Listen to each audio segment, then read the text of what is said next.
Member for Nipissing. Thank you very much, Speaker. Well, this is the last opportunity to speak for 20 minutes on exactly what Bill 91 will do and won't do. So I've got a whole myriad, Speaker, of topics that I want to cover, because this budget is far-reaching but doesn't reach very far. So let me start. I'm going to start with reading verbatim from my local newspaper, an article that ran in many newspapers across Ontario. And when I read it, I thought, dang, they said exactly what I say in the legislature every day. Yep. So I am going to take a moment and read this respectfully. When Premier Kathleen Wynne is about to take more money from Ontarians, she says the magic word that is supposed to make it all okay. Her magic word is infrastructure. When Wynne announced Ontario will introduce a cap-and-trade carbon pricing scheme expected to pour up to $2 billion more a year into government coffers because of higher consumer prices, government officials said the money would go to environmental projects like transit infrastructure. Ditto when Wynne announced her mandatory Ontario retirement pension plan for 3 million workers to be paid for by a 1.9% annual payroll tax starting in 2017, matched by their employers, raising $3.5 billion a year. In her 2014 budget, Wynne officials said, quote, by encouraging more Canadians to save through a proposed new ORPP, new pools of capital would be available for Ontario-based projects such as building roads, bridges, and new transit. Translation, more infrastructure. I'm reading from the editorial, Speaker. When Wynne announced her impending sale of 60% of Hydro One to the private sector, she said $4 billion of the $9 billion the government hopes to raise would go to transit and infrastructure. Same for the $100 million the government is planning to rake in through a new beer tax. But when, how, and if this money is spent on infrastructure is anyone's guess. When Wynne's predecessor, Dalton McGuinty, won power in 2003, promising not to raise taxes, and then imposed the largest single tax grab in Ontario history, more than $2 billion annually, which he said would be going into health care. Except we later learned some of the money went to general revenue while health services were cut. What's disturbing is the Liberals' lack of focus on paying down Ontario's $298.9 billion debt, up 115% from the $138.8 billion debt they inherited in 2003. Or that this year, Wynne Liberals will pay $11.4 billion financing that debt, up from $10.7 billion last year before paying a penny of the principal. The Liberals' inability to control spending and debt is the reason they're forever developing new ways to get more money out of the taxpayers.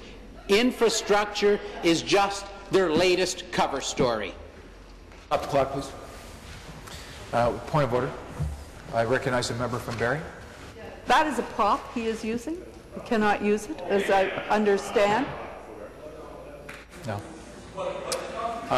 Thank you. I will remind the member perhaps to try to keep it a little bit lower, so it's not.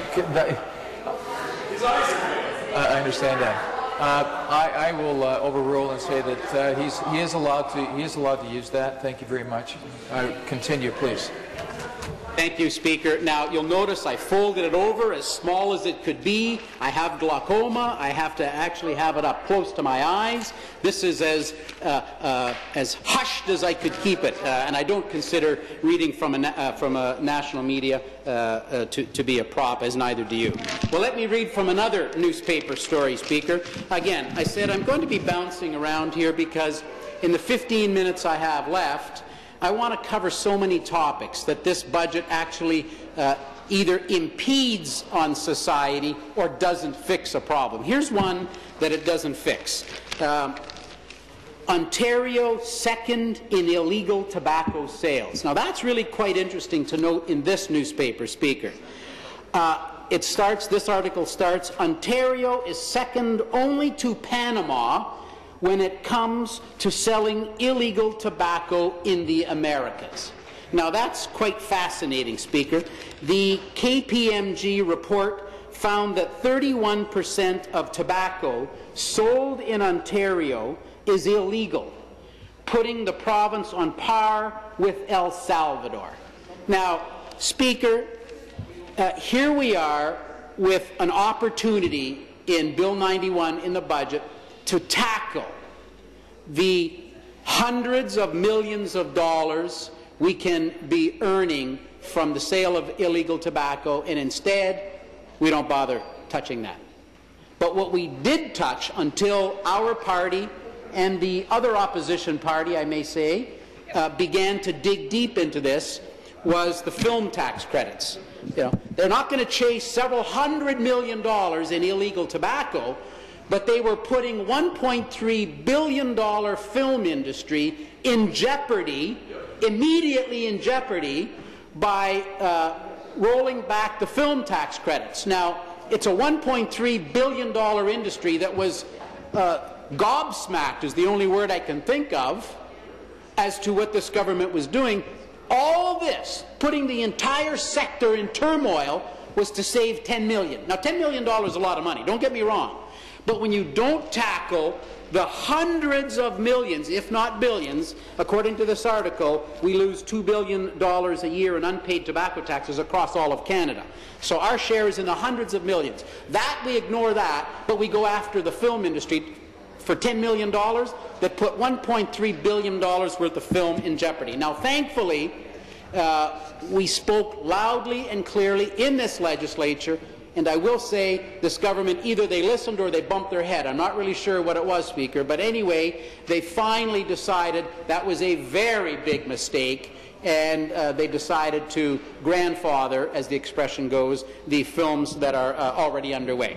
So, you know, there are some things that boggle the mind. These guys just can't find a tax they don't like, so they chased that money and almost chased $1 billion worth of filming out of not only the Toronto area, in our area in Northern Ontario, we have $30 million worth of filming going on right now, up from $23 million last year. All of that was in jeopardy.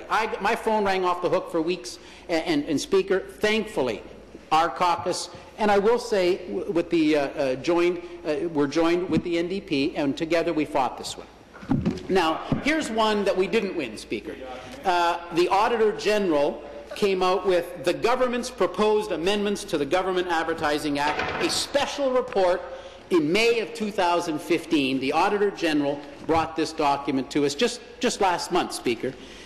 This is all about the government here, through this budget bill, tinkering with the Auditor General's powers over advertising. Now, I can read a whole bunch of this, Speaker, but I'm only going to get to one little part in a moment. So this is the concerns I have. I'm reading from the Auditor's report, and she's concerned about the impact on the credibility of her office. She will no longer be able to consider factors, this is on government advertising, such as political context, the use of self-congratulatory messages, factual accuracy. Can you imagine that on the new bill, the auditor cannot consider facts factors such as factual accuracy or an advertisement's criticism of other political parties? That's what they want to do. They not only stifle the auditor, they want to move the auditor away so these other things can be done. She said that taxpayer-funded partisan government advertising could very well see the light of day. That's our Auditor General telling us this. So here's on one of the sections, advertising during an election period. Here's the Auditor General's commentary. This change removes the Auditor General's discretion and empowers the government to run any ad it chooses during an election period.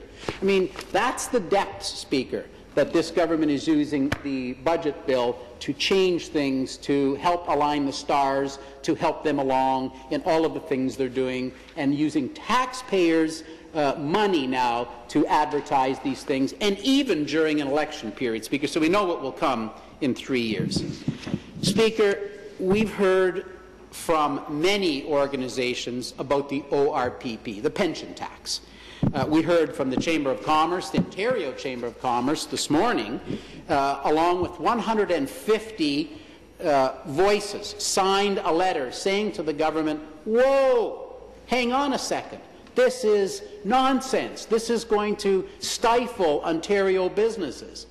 53 chambers of commerce throughout Ontario, together with 97 businesses. And I'm talking about businesses such as Canadian Tire and Walmart and Ford and General Motors and Chrysler, Vale Inco, and the list goes on and on and on, Speaker, and small businesses as well, that are going to have their business hurt by this pension tax. We know that it means each employer will have to pay 1.9% of their employees' salaries into a fund, and each employee will lose 1.9% off their paycheck as well to put in the fund. Now, we've already heard from the Ministry of Finance, who showed us, or where we got the document from the gas plant scandal hearings. We got the document that told us for every $2 billion taken in payroll tax, the government will lose 18,000 jobs across the province. So if it is indeed about a $3.5 billion tax grab, we know we are going to be poised to lose 30,000 jobs in Ontario. Speaker, this government knows this and still is ramming this through. When you look at the Ontario Chamber, again, they talk about the fact that all this is coming at a time when business confidence, and why wouldn't it be, is at its lowest. You know, 3 years ago when the Chamber did their study, business confidence in this government and in the province was 48%. The next year, it grew to 49%. This year, it tumbled to 29%. Business does not want to locate in a jurisdiction that can't manage itself. They have the highest energy rates in North America. We have the highest payroll taxes in Canada.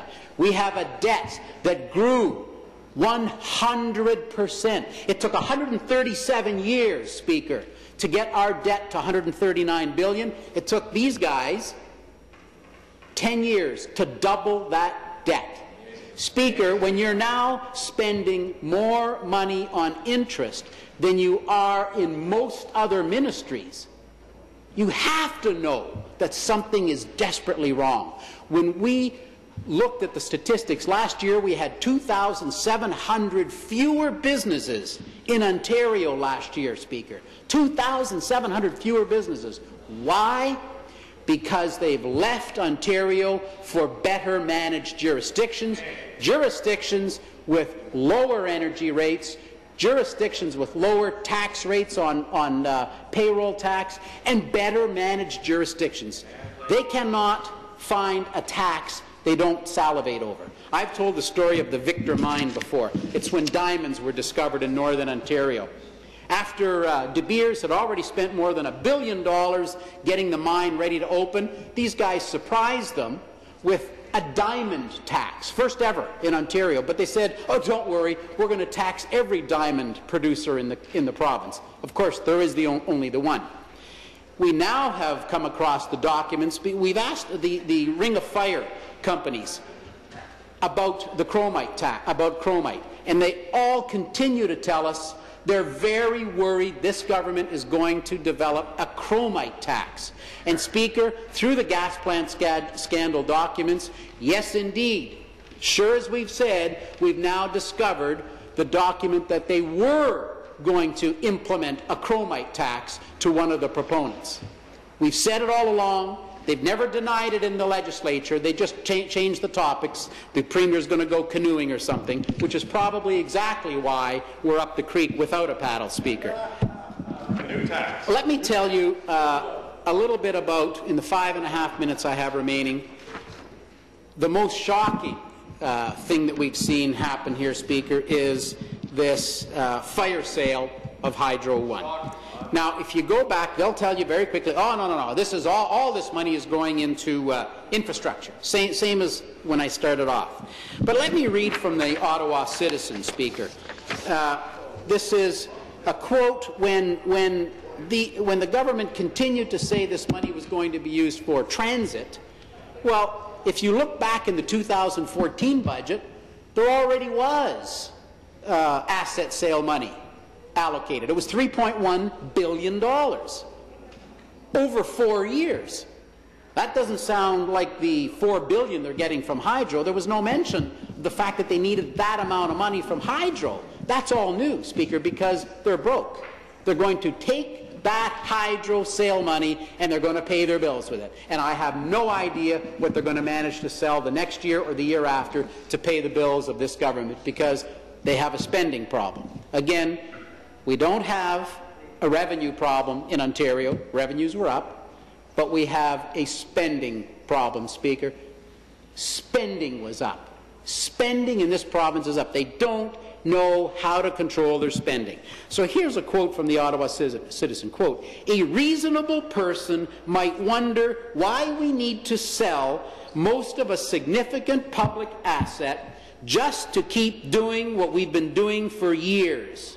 The real answer, I suspect, is that putting some billions of new money into the province's transit trust will enable the government to quietly shift existing money to help it reduce the deficit or pay for other spending." Speaker, that's what we've been saying all along. Ostensibly, they will put the money into transit, but then carve what they already had in transit out to spend likely frivolously on things, who knows whether it's another Orange, another gas plant scandal, another Mars bailout, another smart meter fiasco. It's whatever fiasco boondoggle of the day they're going to come up with to find ways to fritter away another $1 billion of your money. So, Speaker, if we look at the Hydro One sale, there are really three major problems. It is a secret process, Speaker, and we disclose this in the clause by clause at committee, Speaker. You know, the government could have been forthright with the people and told us the details, but they haven't, Speaker. They have not done that. They have not been forthright with the people of Ontario. They continue to tell us one thing and then do something else. Speaker, they are going to strip the Auditor General, the Integrity Commissioner, the Privacy Commissioner, the Ombudsman, Financial Accountability Officer, Freedom of Information, the Sunshine List, all those are going to be gone from the Hydro One we knew. Speaker, this is the veil of secrecy that this government works under. When we had a minority government, we were able to get documents through the gas plant scandal hearings. Thankfully, we learned so much about exactly the breadth and length that this government will go through to deflect and, in this case, delete, and as it turns out, deceive the people of the province of Ontario. So, Speaker, the second point was the loss of majority ownership. Now, Speaker, we're going to go from owning 100% of Hydro. I would ask that the member withdraw. Withdraw, Speaker. This government deleted files. I can leave it to the people to decide why they deleted those files. We are going to lose a majority of ownership. We're going to go from 100% to a minority position, 40%. Speaker, we are going to have the loss of all of that consumer protection.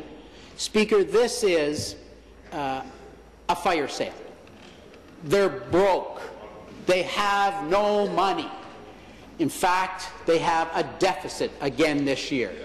Our deficit grew from 3 years ago, Speaker, from 9.2 billion up to 10.5 billion, up to 10.9 billion. Speaker, they can't stop their spending, and now they're looking for any way to fill the holes. They're going to sell off Hydro 1 to fill one of the holes. They're going to start next year by selling the LCBO warehouse, the OPG headquarters. They're going to continue to sell things until they run out. That only puts a Band-Aid on the problem. It doesn't fix the problem that they're spending more money than we take in. And this budget is a complete disaster, Speaker, and does not address the core problems in Ontario. Thank you. I'd like to thank the member from